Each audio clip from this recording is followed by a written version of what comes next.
bust this glass in your squidgy face. Ah! Comic book publishers Marvel and DC have both seen plenty of their titles adapted for the big screen. The ones from Marvel are usually lighthearted and contain a lot of humor. Taxi! DC, on the other hand, makes more serious and gritty films. Today we'll be looking into the darkest of them all, 2009's Watchmen. Action. The picture was helmed by Zack Snyder, or as the movie poster says, the visionary director of 300. Yeah, it's embarrassing. It's a little bit embarrassing. Watchmen is very R-rated and made for adults. It's absolutely not your typical superhero flick. For instance, it's set in an alternate version of 1985, where America won the Vietnam War and Nixon is still president. Also, with the exception of one guy, the heroes have no superpowers whatsoever.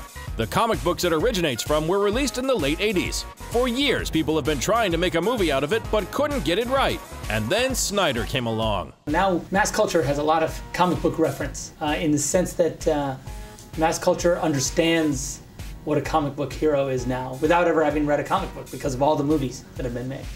So maybe it's just time needed to pass in order for a couple things, for the period nature of the movie to resonate. Like 1985 is a hard period to set a movie in 1990.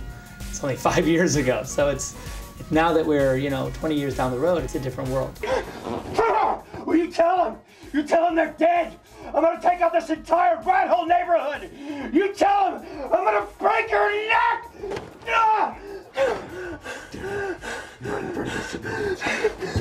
We can't really explain the plot of this film as it's too complex.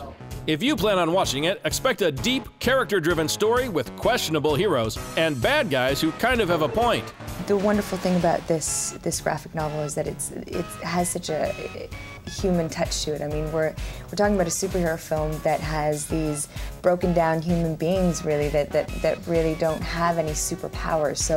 So in preparation, I mean, it really is just kind of delving into a person, a psyche of a real human being. As we said, there is one character with actual superpowers, and he's called Dr. Manhattan.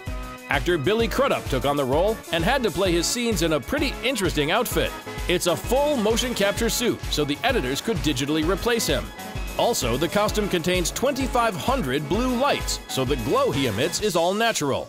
Oh, and we almost forgot to mention that the character doesn't wear clothes, so the movie contains a lot of full frontal male nudity. When Crudup did press interviews for Watchmen, you can guess what the questions were all about. It became pretty clear after about 7 minutes yesterday that that's what I'm going to spend the rest of my life talking about, in reference to my career. But that's cool. In the end, Watchmen didn't become a mega hit, but it definitely stands out as something unique in the superhero genre.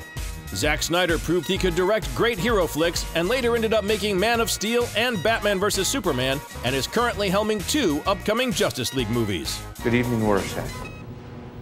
Dr. Manhattan, you know why I'm here.